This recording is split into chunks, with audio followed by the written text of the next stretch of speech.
Hi there, Tony here. US equity markets are on track for a second consecutive week of gains. The bulk of this week's rally came after President Trump announced a 2-week ceasefire with Iran.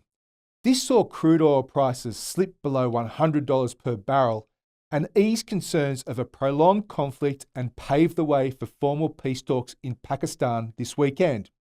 Locally, the ASX 200 has had a stellar run, advancing more than 4% this week to above 8,900. It's also poised for a third straight week of gains. The rally lifted the benchmark to within 2.5% of its all-time record high of 9,202, with the move driven by the ceasefire in the Middle East and by gains in the heavyweight materials and financial sectors. However, that ceasefire still appears incredibly fragile. Tanker traffic through the Strait of Hormuz remains very low, and Tehran's intention to charge for passage through the Strait of Hormuz has sparked the ire of the US administration. Because of this, markets will be laser focused on the outcome of this weekend's formal peace talks between the US and Iran, an outcome that will undoubtedly dominate headlines as we open next week.